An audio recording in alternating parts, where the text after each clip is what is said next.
It is 11:01. I think we should go ahead and get started. Good morning, everyone. I want to welcome you to our August chapter meeting. Can't believe we're already looking at the end of August, or towards the end of August, last half at least. Thank you all for being here today. I'm joining the meeting. Pardon me? Anyway, okay. I don't want to get into too much today. I'm very excited to hear from our speaker, Justin Grooms. So I just wanted to make a couple of announcements, and then I will allow our board members and our committee chairs to make comments if they want to. First, I wanted to remind everyone that next week during Kentucky SHRM, there is a Forever SHRM meetup. That is going to be Wednesday at 5:30 p.m. So that was in our newsletter last week. So if you have not RSVP'd to Catherine, please do that so that she can get an accurate head count. I also wanted to remind everyone that we will be having our September in-person meeting on September 24th.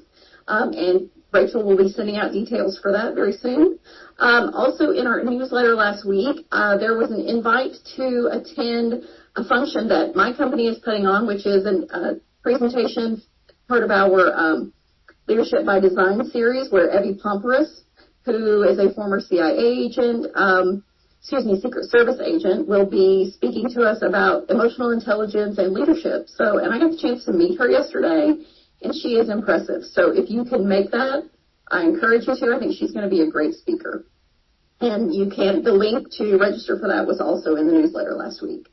And with that, I'm going to turn it over to our board members and to our committee chairs, if anyone has anything they'd like to add.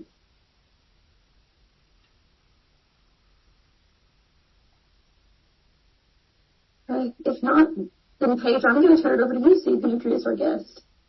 I think Sarah's actually going to introduce. I got her the bio and everything yesterday, but really excited to have Justin join us. So welcome, Justin. Yes, welcome, Justin. So this welcome is from all of SHRM, and Paige and I put this together for you. We want to welcome you this morning. Thank you so much for being here, Justin. A little bit about Justin. He's a business consultant, executive coach, corporate trainer, author, and public speaker. So a lot of things. He's based out of Los Angeles, California. He's the founder and CEO of Chariot Consulting, and he specializes in organizational development and risk management. Justin is a graduate of our very own Murray State University with both bachelor's and master's degrees from Murray. Go Racers! He holds many certifications. There were too many for me to list, so I just put many, Justin. Forgive me. He has served on several boards, and he can often be found serving his community. When he's not serving, he can be found exploring the world, taking a hot yoga class, writing, creating course content, and publishing inspirational children's books. Welcome, Justin. Thank you so much. Most of that was true. Can you guys hear me okay? Yes. You hear me okay? Thumbs up. You can hear me okay? All right, great. Well, thank you for the introduction. I really appreciate the time. I know it's early in the morning. I told Paige I had my wires crossed. I'm on the West Coast, so I'm on Pacific time. And I was on my computer at 7 o'clock this morning because I had the times mixed up. So I've been up for a while. I was actually in Kentucky this past weekend.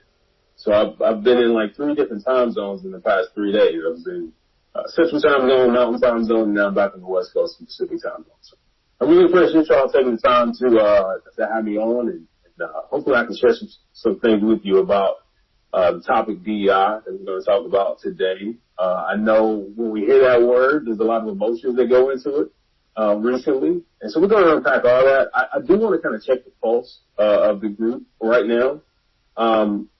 How active in communication are these sessions normally? I mean, do we get feedback? Is this conversational, or is Paige will say typically the way I do these classes and my quote-unquote talks. They're pretty interactive. So hopefully you all will be able to participate. And Paige, is this a normal kind of conversation, or is it just speakers come on, they present, and they leave? I think it just depends on the speaker. I mean, if you want to do something where people are using the chat, to kind of engage with you, and you can kind of check that as you're going, or if you welcome interruptions if people have questions. But there will also be a Q&A session, once this is over. So we also want you, we want to hear what you have to say. So if you want to get through as much as you have, just however you want it to flow. There's no interruption, so I'm going to ask some questions. So hopefully you can unmute yourself. If you don't want to unmute yourself, say it verbally. Put it in the chat, but I will be asking some introductory questions. Again, just to kind of check the pulse of the group to see where your thought processes are and where you're at with everything. So, let me, I think I can share my screen, I believe. Let's see. Yes, you are a co-host. You all can see that, right? All right. So we're going to use this PowerPoint kind of just a guidepost. I'm not going to read off of it, but I'm going to use this as a guidepost so you can have something to look at besides me. So we're going to talk a little about DEI today, but my goal is to kind of reframe this conversation. There's been a lot of communication around this, both publicly and in organizations. This has been a federal issue, state issue. Obviously, I live on the West Coast, but I'm from Kentucky. As mentioned, so I have a little bit of sense of the makeup of that area, and so I'm going to be speaking to that a lot, but also framing it in kind of the national conversation. Again, if you have questions about anything I say or anything I pose, please go ahead and interrupt me. There's no such thing as an interruption. There's also no such thing as a bad question. I know we've been hearing that since we were in school, but that's reality. Paige, is someone going to be checking the chat for me? Because if it comes up, I'm probably not going to see it. So if someone can check the chat, monitor for questions, that'd be great. I feel like Sarah and I can both tackle that. We got it. Perfect. Okay.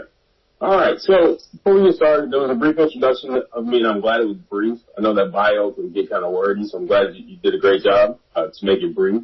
So I just want to kind of reiterate a little bit about my background. I'm a business consultant. I've been doing this for over 2 decades, which I may not look like it, but I'm getting up there.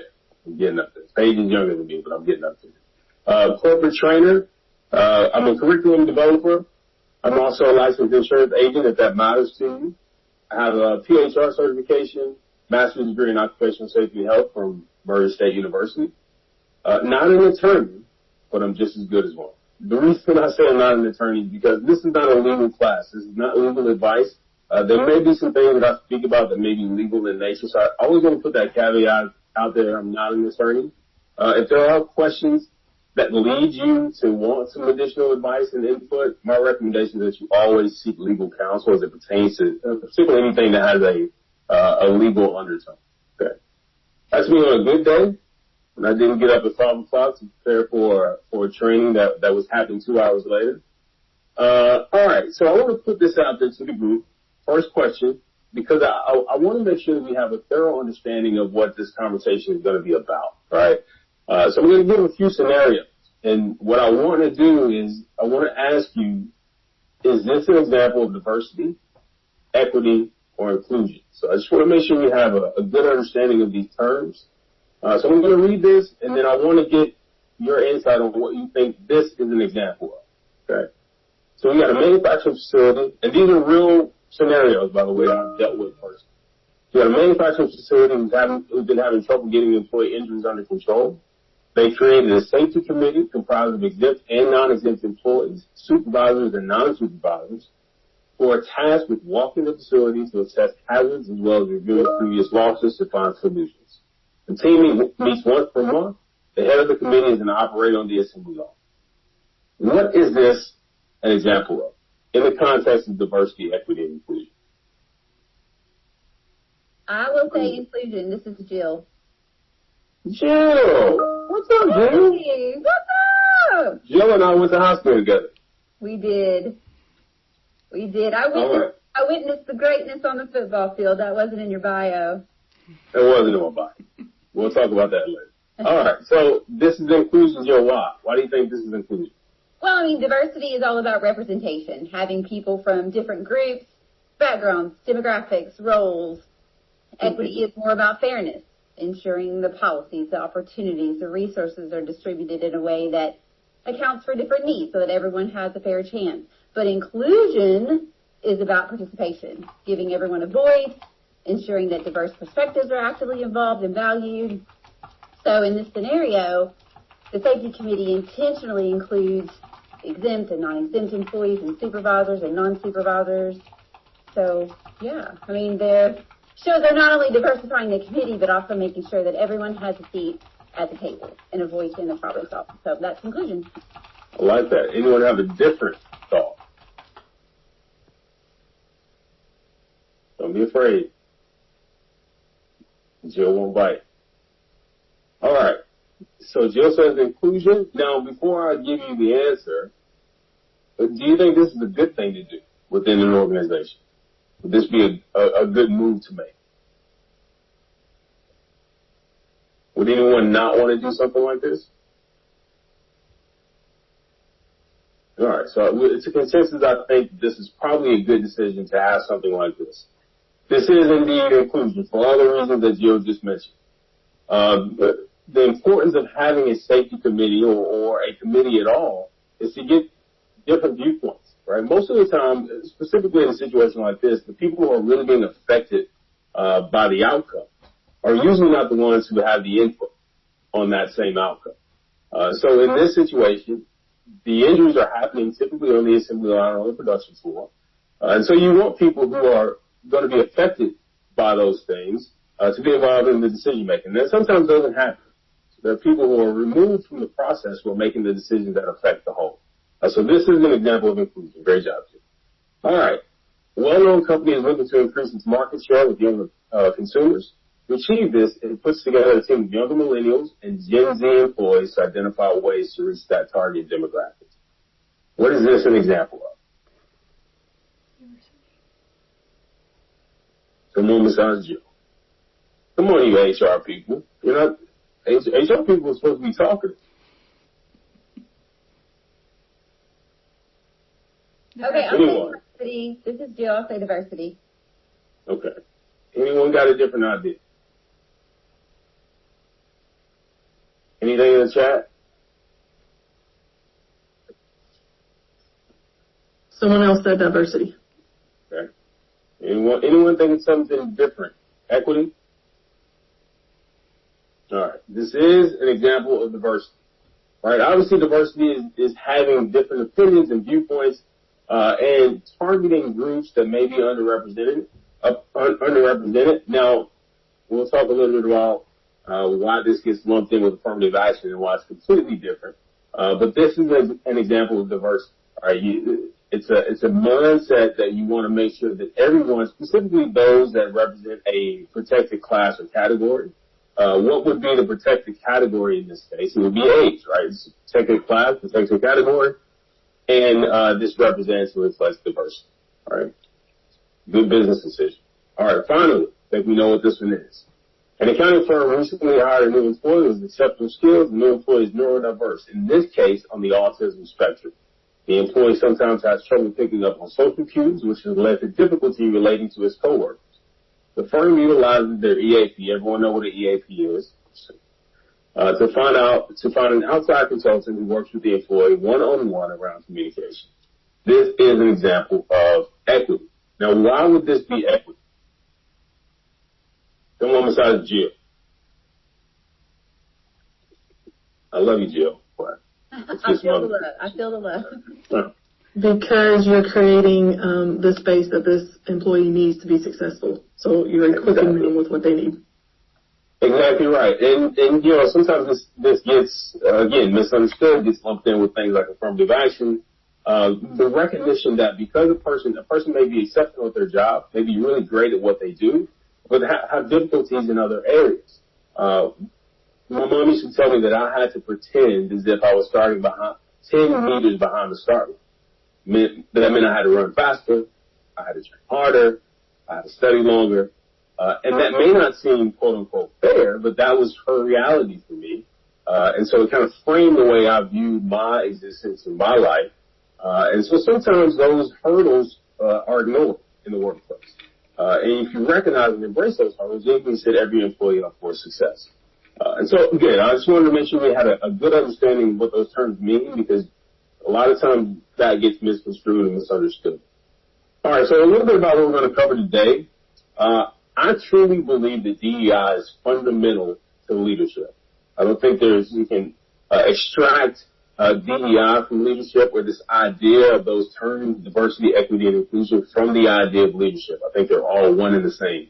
And leaders who embrace those terms and those definitions and really infuse them into not only their own personal development, but organization's development, succeed at a higher rate.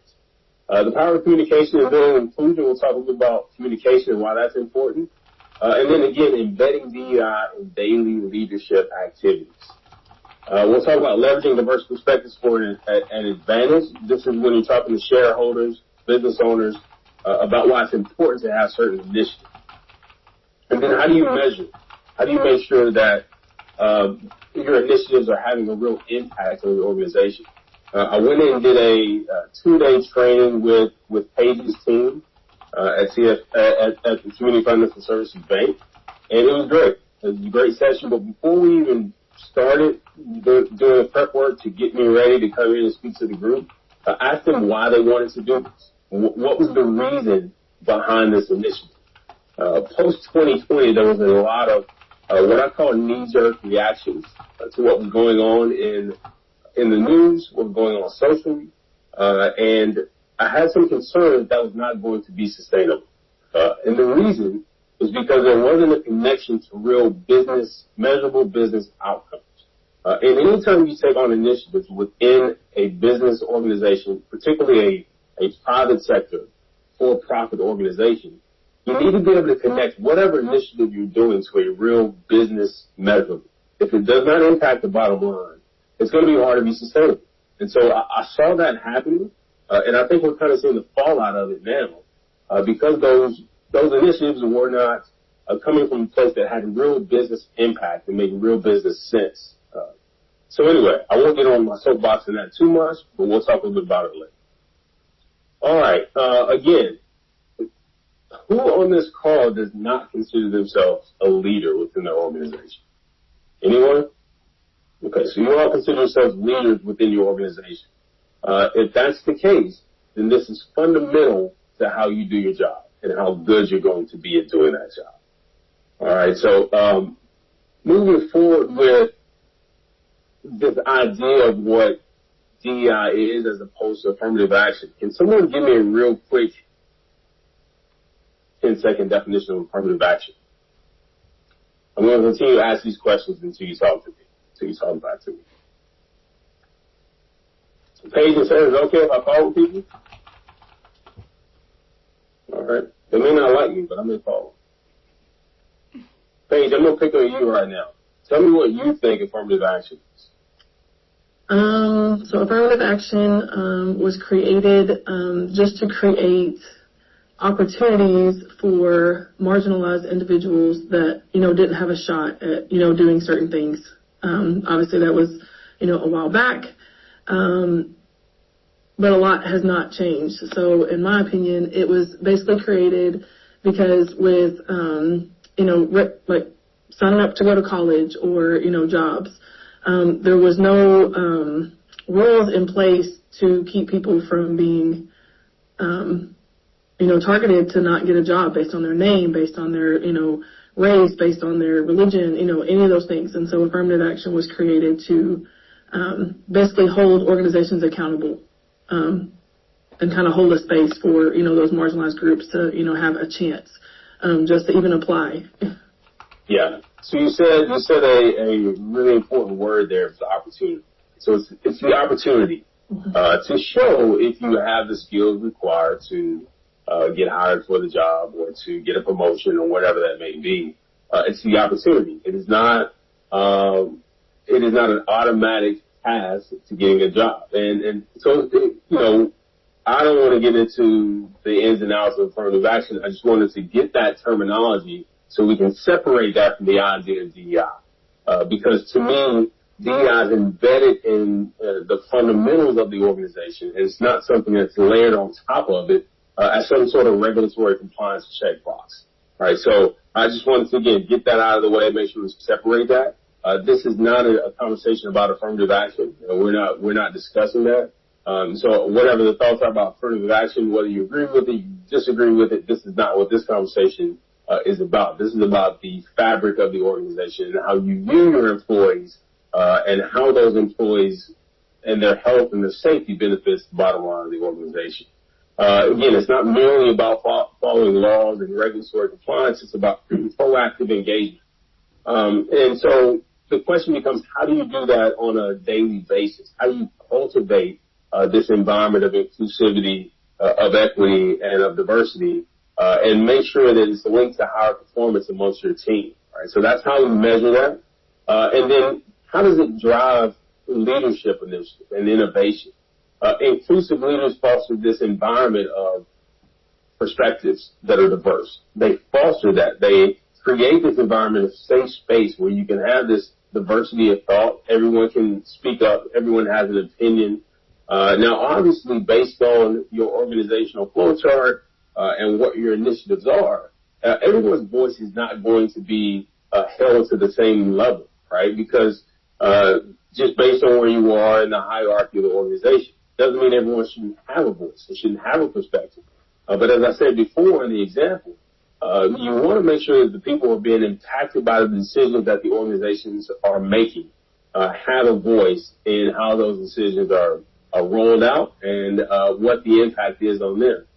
If you are creating feedback loops within your organization to figure out if what you're doing, what you're rolling out is effective, how it's affecting your employees, then I think you're failing that. I think one of the most important things for an HR professional to do is to create feedback loops within the organization. And whether that be anonymous feedback, whether that be quarterly reviews, annual reviews, however often you're doing it, 360 reviews, I think those are all important to make sure you're getting that clear understanding of how your initiatives are impacting the organization. Okay? Again, I think DEI should be focused specifically on business outcomes. Like, how is this going to impact our organization's bottom line? Is it going to improve financial results? And how is it going to improve financial results?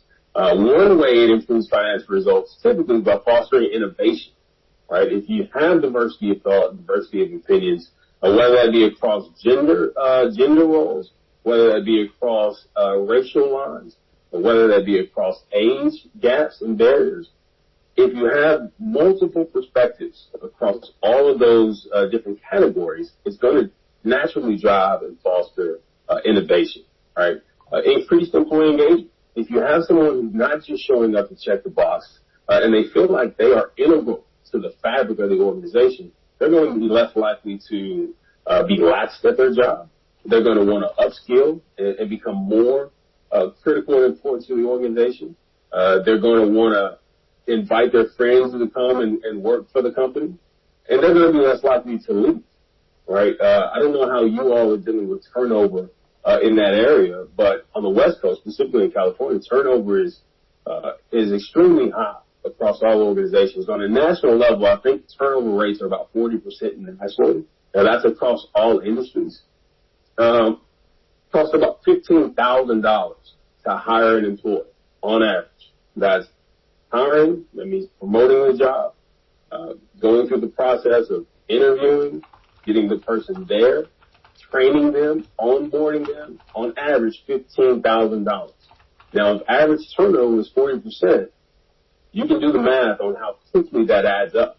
I mean, you can quickly get into a couple of $100,000 on an annual basis, just in hiring and firing, right? So, if you can keep your employees in-house by rolling out some of these initiatives, it really, really impacts the bottom line right away. And we're not even talking about productivity. We're just talking about limiting turnover, right? So those are the things that, when you're thinking about these initiatives and how to bring them to the leaders of your organization, those are the numbers that you want to capture, right? Any thoughts, questions on that so far? Anything in the chat? Okay. All right. So the power of inclusive communication. Communication to me is extremely important. Some of the more robust training that I do are around communication and how we communicate to our team. I want to ask this and put this question out to the group. Do you feel comfortable discussing DEI in this current climate? Be honest. Got some head shaking. Is anyone going to be honest enough to say they feel uncomfortable discussing DEI? Marianne, is there a way we can do a poll? There probably is. I don't know if I would know how to do it. You know me and technology, Paige. No, you're fine. I just figured that'd be an anonymous way for people to respond. Well, Paige, I think they can, if they want to send you a private chat, they can do that. You don't say that in here. Okay. So far we have yes most of the time. I work for a government contractor, and it's a very touchy subject. Government contract. I think it depends on the situation. Yes. Government contractor and agreed and political party, unfortunately, is the responses you've gotten so far. All right. So we're all over the place, right, which is good. Which goes to show you, when you get this groups like this together, you're all educated in this area. But your experience is going to be unique to the organization you work for, where you work, the makeup of your workforce. Human resources, to me, is the most interesting part of any organization because of those reasons. Because you could be trained the same way, you could have the same level of education, and your day-to-day is extremely different based on those factors. There are people whose organizations have no problem talking about the topic of DEI, and actually pushes them to have these conversations more often. And then there are organizations, because of federal contracts and things that they've been told, that they actually can't do that. And so then they suppress those conversations. Now, what's the problem with it? To me, the main problem with that is what's happened is it's left this kind of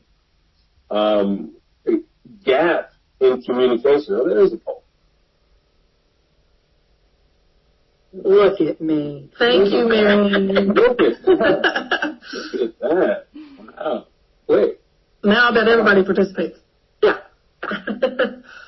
We can start. All right. So who did that, Mary? I'm Marianne, Justin. I'm running the background of all this. Oh, okay. All right. Well, if I need another question, I'm just going to have you do a poll. Okay. Sounds good. I'm here to protect you. It's all good. I love it. All right. So you feel comfortable discussing DEI. So look at these numbers here. So over half of you essentially said no. I mean, the answer is not no, but it's essentially no. All right. So this is a conversation that has gone zero. I mean, well, actually, 100 back to zero over the course of the past 2 years. All right. This was a hot button issue. I mean, organizations were running out to hire chief diversity officers. And those same organizations now refuse to talk about it. And so what it's done, imagine what it's done to your employees, right? This was a real big initiative. And it was presented as something that's extremely important to the organization, to their jobs, specifically in some cases to their continued employment, and now it's just gone. Right, and there's been a little communication to those team members about why those decisions are being made. Obviously, they listen to the news and they form their own opinions about why their organizations are doing what they're doing. But the communication really falls on the HR professionals to communicate why those initiatives have stopped, or why they've changed, or why we pivot. And so I don't know how many of you have done that or thought about how your employees may feel about this void in this DEI conversation. So if you haven't thought about that, I would challenge you to kind of ask your team and see how they feel about what the organization is doing on this topic. You know, there's some that may be not impacted at all. Maybe they don't care at all about the lack of the conversation or how it's adjusted or moved. But there may be some who are really feeling the impact, and they're wondering what's happening within the organizational structure. All right, so those are things to think about. I think those poll numbers are really good to crystallize that conversation. All right. Kind of to build on that, I think one thing we don't talk enough about is how we maintain an environment that considers psychological safety. You know, my background is in occupational safety and health, and when I first got into the industry, I started thinking about safety from just an existential standpoint, physical safety. How do we keep people from getting injured? How do we get them home to their family safe and in one piece? But what I've come to realize over the course of 20 years is that a lot of the issues and the injuries that are happening in the workplace are psychological injuries, which are happening in the workplace. We're seeing a rise in stress-related work comp claims. And if any of you have dealt with work comp claims, it's the most difficult ones are related to stress and psychological safety. Difficult because it's hard to figure out when those injuries heal, or if they ever heal, or if an employee's ever recover from those types of things. So one thing that DEI does, it should foster this environment of safety from a psychological standpoint. And again, that really goes hand in hand with communication. How are we communicating these initiatives? Do we have our finger on the pulse of our team and how they feel about these initiatives? Or are we failing in that area? And I think another really important thing to think about as an HR manager, professional, director, whatever your role is, your title is what is my job as it pertains to keeping my employees safe? Like how much ownership should I take around that? Okay. Any thoughts, questions on that? All right. Again, just kind of building on this, open dialogue, constructive conversations are really important, whether they be in small groups, whether they be in all hands on deck meetings. Whatever you do, you want to make sure that you're consistently modeling this behavioral-based communication where you're having constructive conversation. In this current climate, because we're working remotely or hybrid, we're doing most of these meetings via Zoom, you don't really get to see people often and really feel their energy.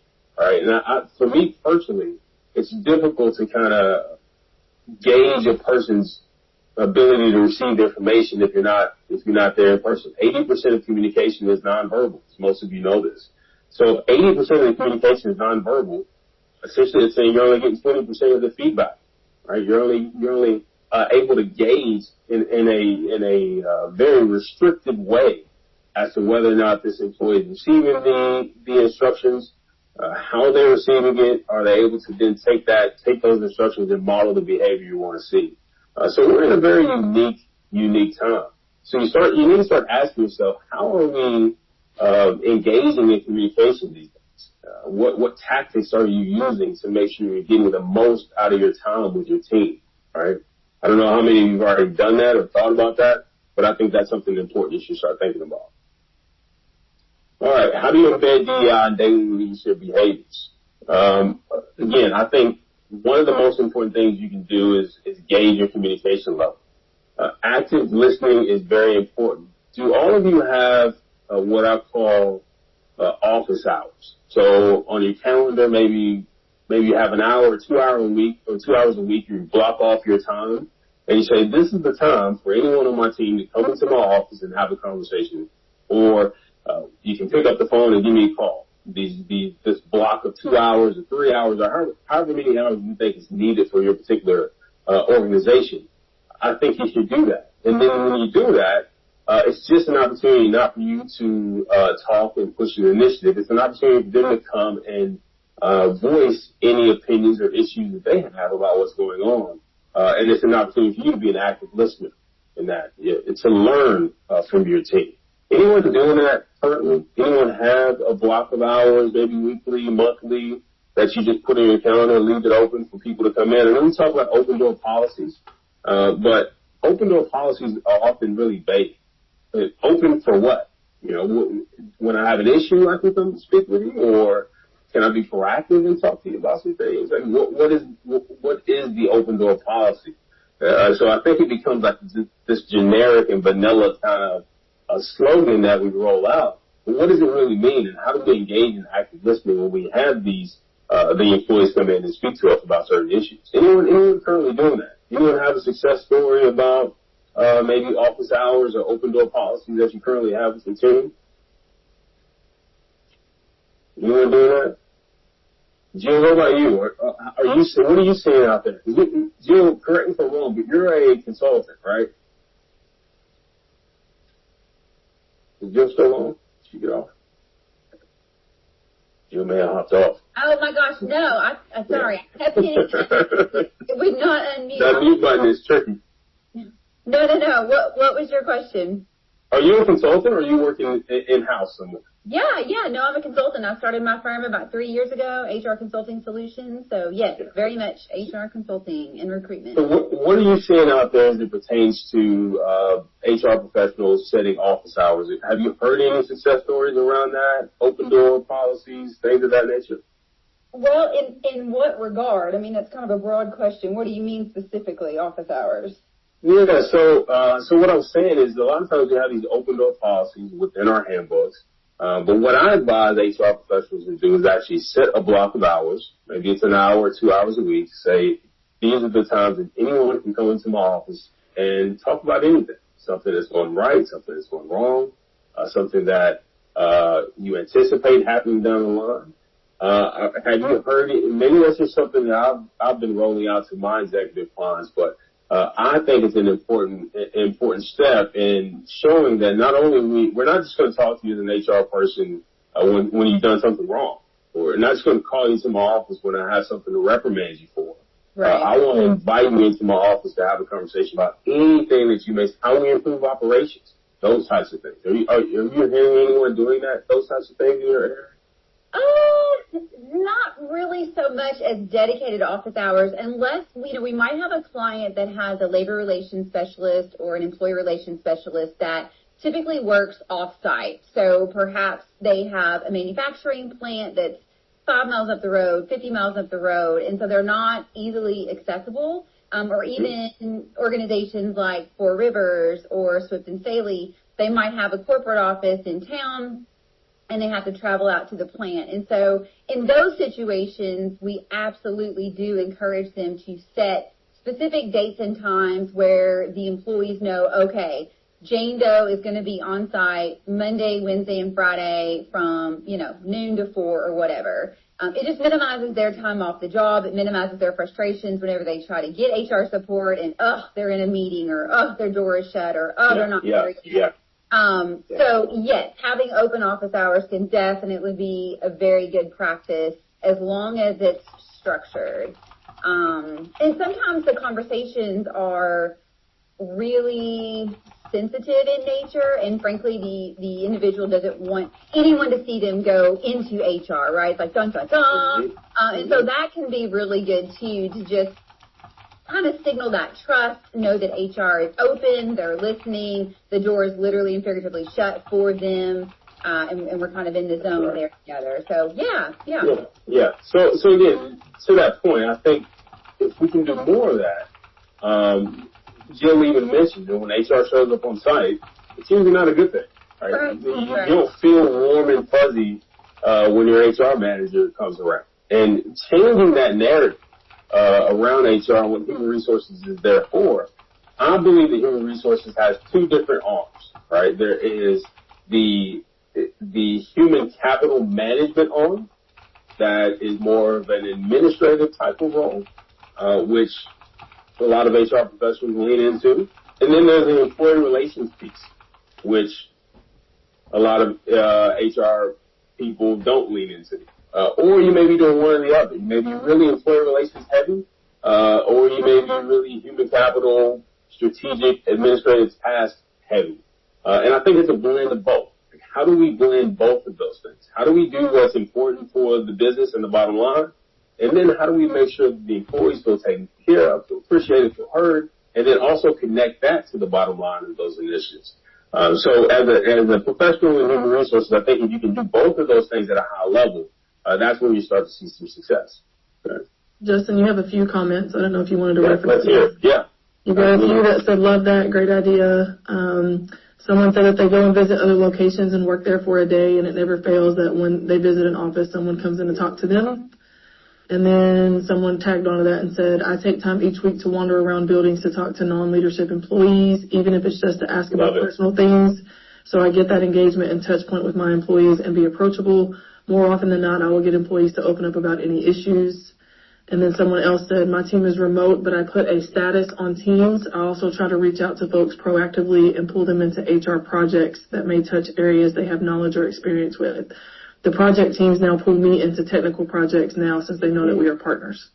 There you go. There you go.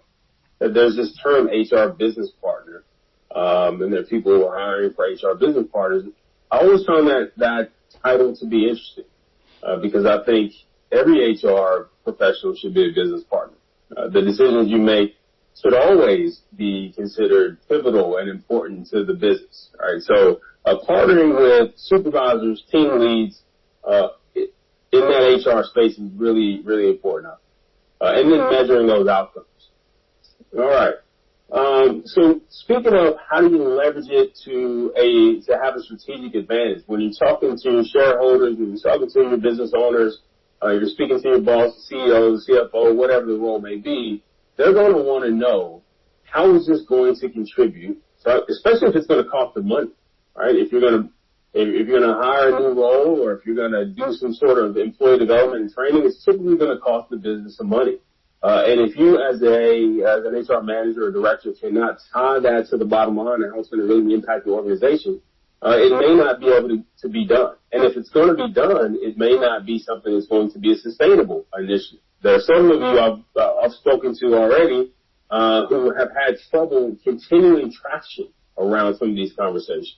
And I think one of the most difficult tasks and the reasons that you're having some trouble sustaining these initiatives is because you're not able to really tie it to the bottom line of the growth of the organization. And so some ways you do that is explain how this diversity contributes to innovative ideas, how you can reach new markets, how you can make inroads into different demographics as it pertains to whatever product or service that you've created. I don't know any business owner who would say, oh, no, I don't want to sell my products to different people, or I don't want to provide my services to as many people as possible. And how do you do that? You get people on your team who represent those demographics that you may want to touch or that you may have historically had difficulty touching. We're not going to talk about AI today, but I think that's something that, obviously it's a hot button issue currently, but it's also really impacting diversity and inclusion in real ways.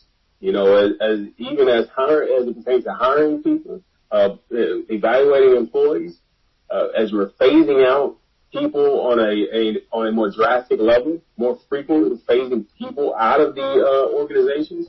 These people are concerned about their job, and they're concerned about how they're going to maintain their level of their lifestyle and their level of productivity within the workplace around these AI tools.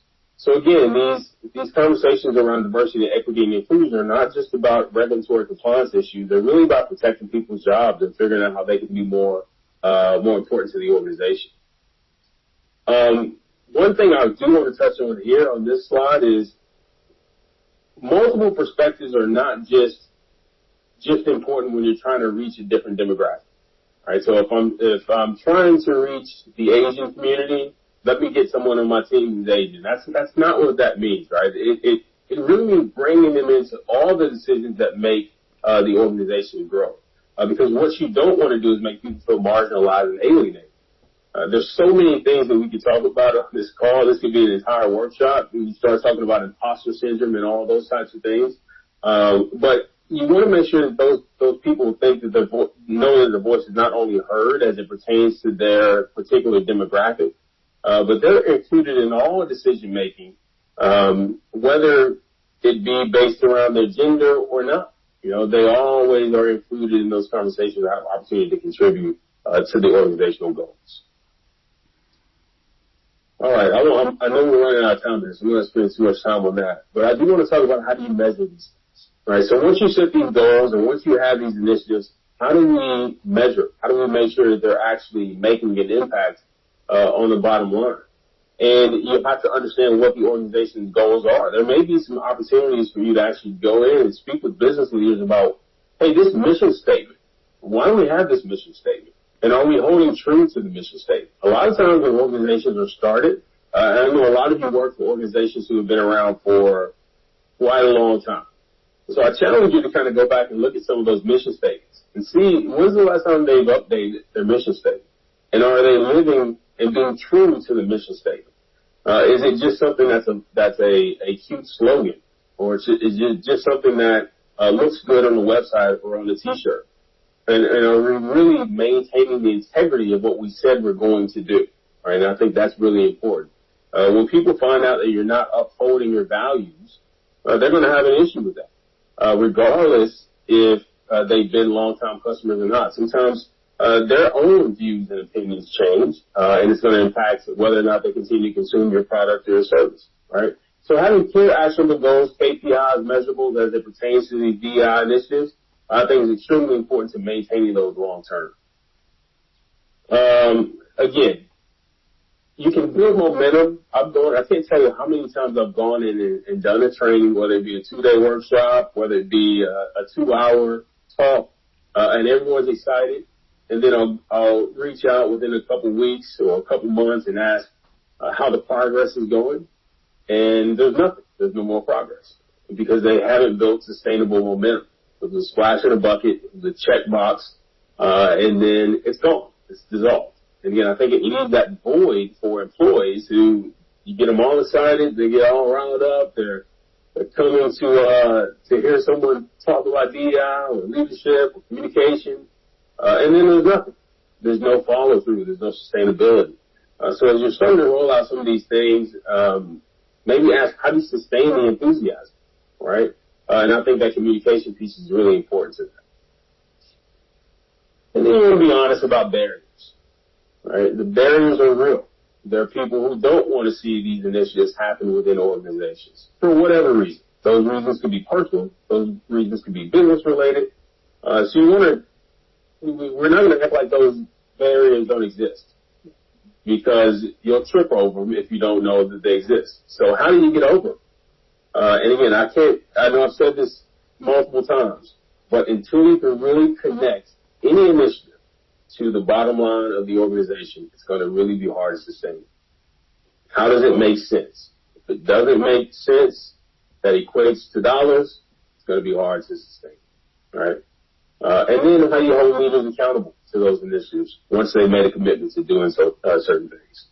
All right, so just to kind of wrap all this up, I know this was a lot for a early morning, hour-long meeting, but hopefully some of it's stuff.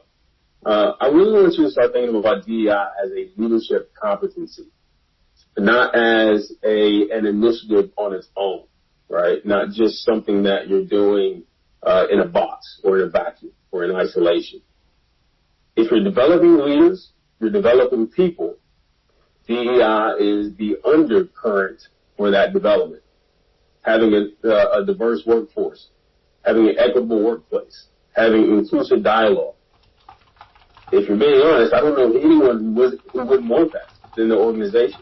If you just remove the term DEI and just focus on the definitions, there's not an organization around who's successful who would say they don't want those things within their organization. Diversity of thought drives innovation. Inclusion keeps employees happy and keeps them accountable. Equity makes sure you have everyone operating at their highest ability, right? That you're giving them the opportunity to be successful and setting everyone up for success. Every organization should want that, and it probably does want that. Enhancing organizational culture. Again, I don't know any organization who doesn't want to enhance their organizational culture. They don't want to increase employee morale, decrease turnover, save money. You know, any organization doesn't want to do that. And again, driving innovation for success, I think, is something that everyone wants to do. All right? That's it for me. You got time for a Q&A, or did I talk too much?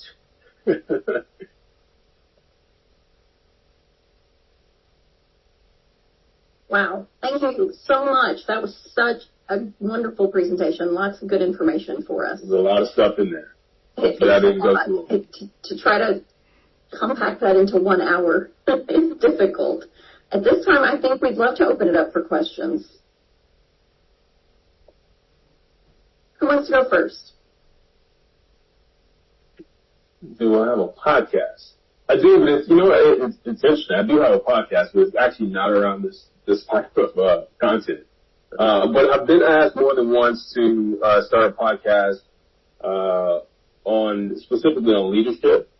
So maybe Melinda. I may do something like that. I'm actually working on, I just put out a downloadable ebook, around leadership development and communication. I can actually drop that in the chat if you'd like me to. But maybe a podcast is coming somewhere down the line. Who knows? I think it would be great. It's been a great presentation. Well, thank you so much. I really appreciate it. Yeah, I will search for you on podcasts. Okay. Thank you. All right, I'm going to drop the link to this ebook. It's a free download. All you just need is your email and your name, and you can download this for free. This is called The Profitable Culture Blueprint. Again, it's really about how do we make sure that some of these initiatives are linked to profitability and the bottom line. So there's a link to that if you all want to go check that out. Thank you. Justin, can you describe for us like some of the ways that you work with employers, like different services that you offer in this area that can be utilized? Yeah, so I do a ton of things, as Sarah said at the beginning. But I do executive coaching. All right, so a lot of coaching with HR directors, or currently what I'm doing now with several companies is they have people who are in HR manager roles, but they're not involved in strategic decisions. And so what they've been faced with is hiring an HR director and keeping this person who may have negative information about the organization. So one, and I'm speaking about in particular, the HR manager's been with the organization for 20 plus years. Knows all the players, knows the team, but does not have a soft skill set to step into the director role. And so what we're doing with her is getting her more confidence, helping her become a better leader, become more strategic, move out of that tactical space and become more strategic. And so the goal is for her to then move into that HR director role versus having someone who's not within the organization, who doesn't have that knowledge of the organizational structure, instead of having them come in to move her into that. And so I'm working with some organizations on that. Employee development and training, again, whether it be around harassment, discrimination prevention, leadership development, communication, I've done a lot of that. So there's multiple ways. I work with them also on the insurance side. The way I look at risk management overall is that the three ways to kind of manage risk. The first way you can manage risk is eliminate the risk. And for most businesses, that means close the doors, don't let any customers in, don't hire any employees, and you eliminate the risk. So that's not feasible for most organizations. The next thing is to mitigate the risk. Policies, procedures, employee training. So I do all of those things.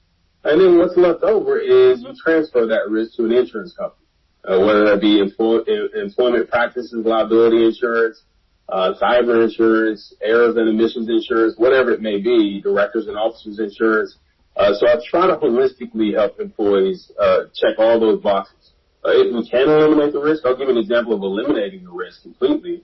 We had a company who was having difficulty finding work comp insurance for a particular type of job within their organization, just a high risk role. So they did an evaluation, decided that they needed to outsource that part of their process. Thus, not having it in-house, they didn't have to get the insurance for it. So they eliminated the risk, but kept it as part of their process. Right. So I help organizations kind of figure out some of these things as well. Thank you. I appreciate that. So have we shared Justin's contact information in the event anyone wants to be able to contact him? Let's say you can share his contact information. We could send that out or however you want to do it. I'll speak to what he does for organizations as far as like trainings. We paid for his travel and he came to CFSB a couple years ago, and we broke our trainings up because at that time I felt like we needed to focus on different, groups within the bank. So he did like some workshop style things for our leadership team. So every team leader within CFSB was required to go. They had, multiple sessions they could choose from, so that way it aligned with their schedule. And then we did an all-team meeting that night, which if y'all aren't familiar, CFSB does that like 3 times a year. We have like an all-team meeting where you come right after work, and, we're there till, maybe 7:30, 8, but, they feed us, and then, we have, some type of either educational thing or our culture crew, does something really fun with a theme. And so he spoke to our entire team.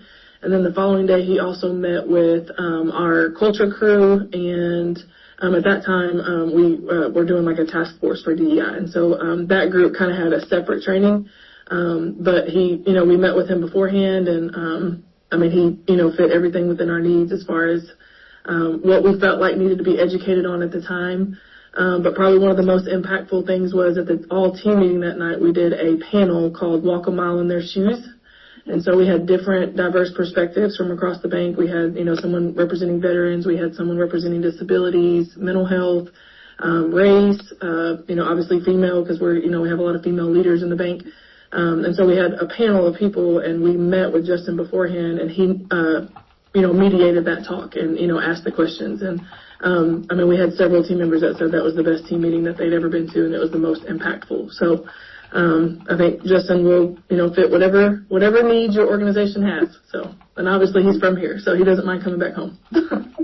His contact, along with a link to this discussion, will be posted in the newsletter. As you all know, we record our meetings and post them on our YouTube page. So I'll also include a link to his email address that he popped in the notes.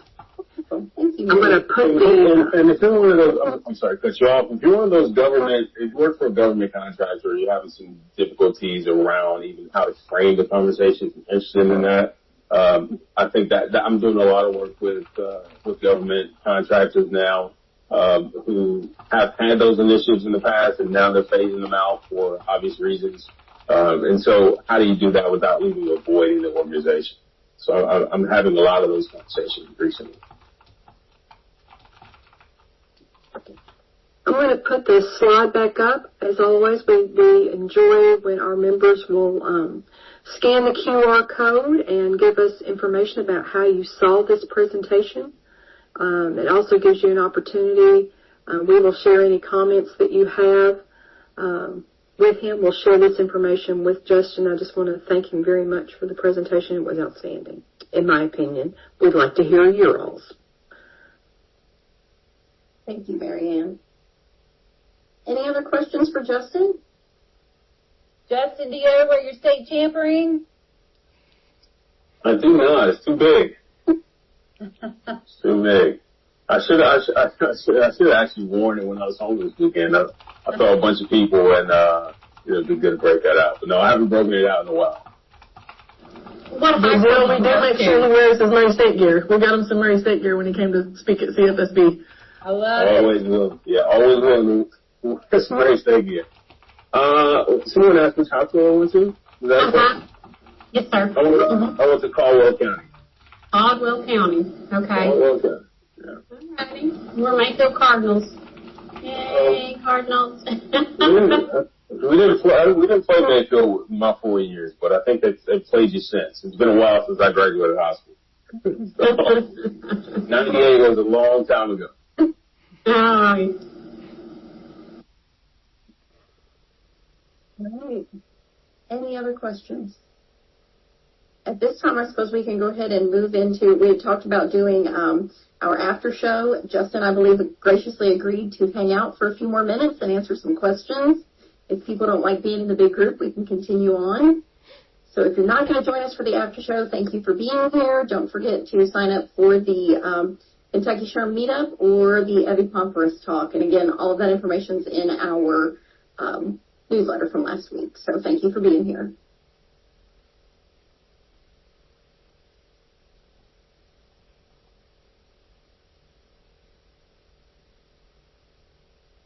We got a few people. All right. Who has a question that they want to kick off this conversation with?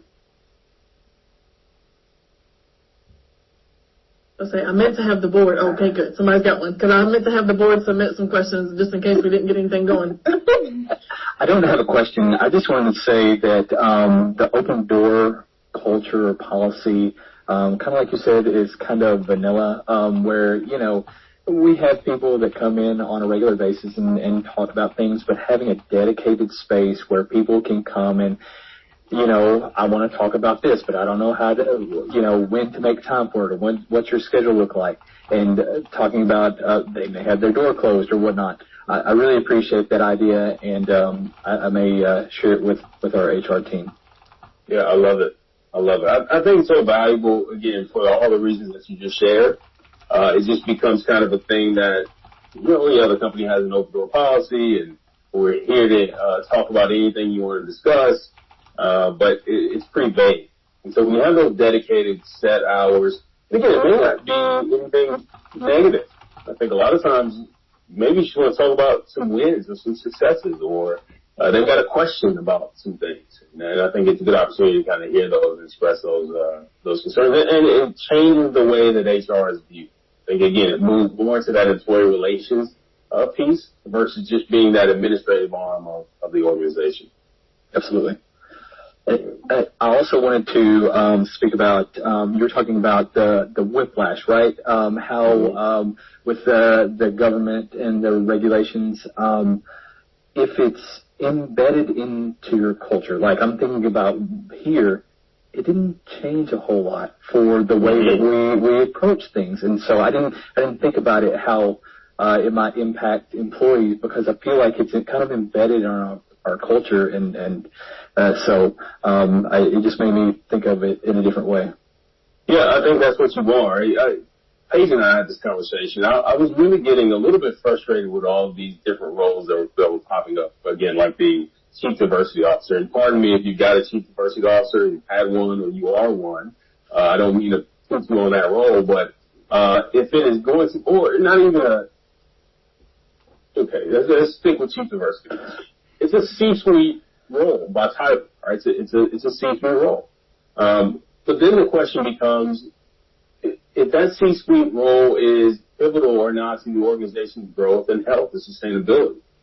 Because let's say you have to downsize and you have to cut off that C-suite salary. You're not going to get rid of the CEO. You're not going to get rid of the COO. You're not going to get rid of the CFO. You're going to get rid of the Chief Diversity Officer, right? Because it's not a revenue-generating role. It's typically not pivotal to the bottom line the way it's structured. So my mindset was, instead of creating that role, why not look for executives who fit the diversity profile that you really want? You hire someone who's a CEO and they're excellent at being a CEO. They just happen to be a woman. It's not that you went out to find a woman. You gave the opportunity to a woman.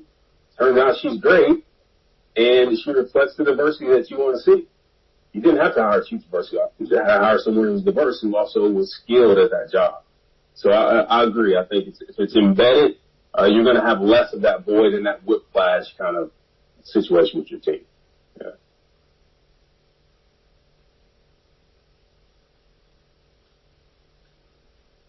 One of the things I think a lot of people are facing is just that there's a lot of misinformation.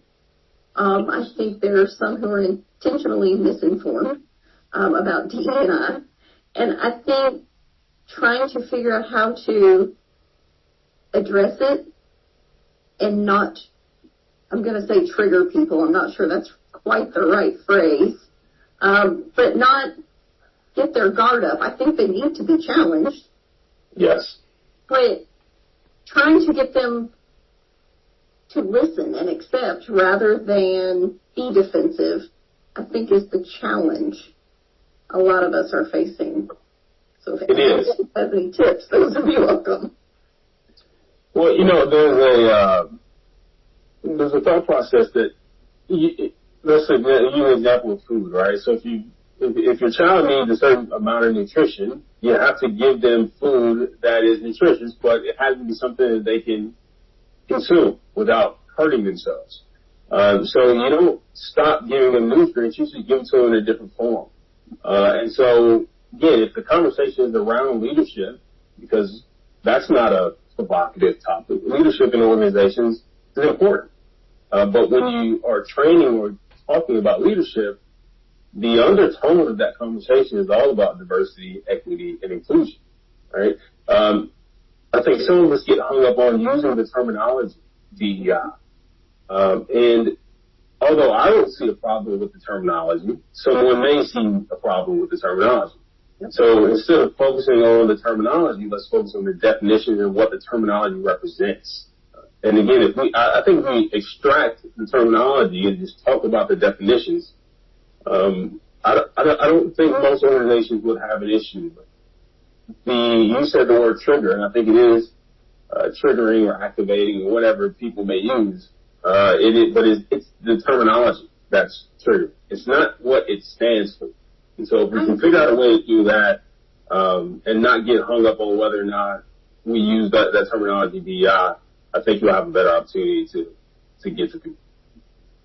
Paige and I have had discussions on that line about then how are we going to describe it, or what are we going to focus on rather than those words, because they seem to cause some people consternation. I just think there's so much misinformation and unknown, and so that's what scares people. And so that's why that panel that I talked about for us doing, that we did at CFSB, I think that was eye-opening for so many people, because they just honestly didn't realize that DEI, pertains to that many demographics of people. They didn't realize how it affected these people in their personal and their professional lives. For instance, the lady that we had on the panel that talked about disability, she has her own disability, but her husband is also a paraplegic. So, she spoke to being the spouse of someone that's disabled. And I think that was just, they didn't realize what she had to go through on a daily basis just to be able to help him before she came into work. And so, I do agree. It's getting harder and harder to have some of these conversations. And I felt like I just immersed myself so much into that world and educated myself that I had to take a step back, because burnout is real and it is very heavy in the field of DEI. And so that's also something to think about when you have, people in positions like that at your company, because it's exhausting. It's really, and I hesitate to use this because I don't want this to replace DEI, but it's really LCI if you think about it. If you can do it this way, it's leadership, communication, and innovation. Right? That's really what it's about. It's about developing leaders, having adequate communication, and driving innovation. And if you're doing all that stuff, you are having a DEI discussion, right? I wouldn't suggest you start using that acronym, but when you're thinking about how you reframe the conversation should be about leadership, communication, and innovation. Right? And if you're checking all those boxes, you're having a DEI discussion. I'd say the root is empathy. If you don't have empathy for others, then, That's it. And again, these are really two separate conversations, because the leadership, communication, and innovation conversation is what you have with shareholders and what you have with business leaders, what you have with executives. Those are the conversations you have when you're trying to get the initiatives pushed forward, right? But then, to Paige's point, when you're talking about the employee relations piece, it really is about empathy and understanding, right, with the team. So those are two different conversations, and you have to be agile in this HR role to be able to have those two separate types of conversations. But the root of both of those conversations is DEI. It's just how do you have it with those different audiences. Thank you. Anyone else have any questions? Comments, thoughts? I love that this many people stayed on. No. Well, one that AI knows. You can also put it in the chat, too, if you've got a question and you don't want to speak. Good point.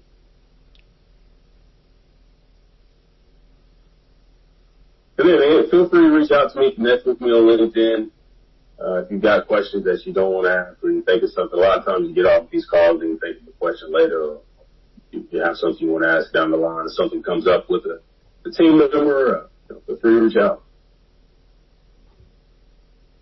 Well, thank you for your time. Thank you for speaking to our group. We really appreciate it. You had some great information for us. We appreciate it. You're more than welcome. It was a great group. Continued success. Thank you. Thank you. All right. I'm going to hop off. You all take care. We'll talk soon. Thank you. Thanks, Justin. All right. See you all later. Good day.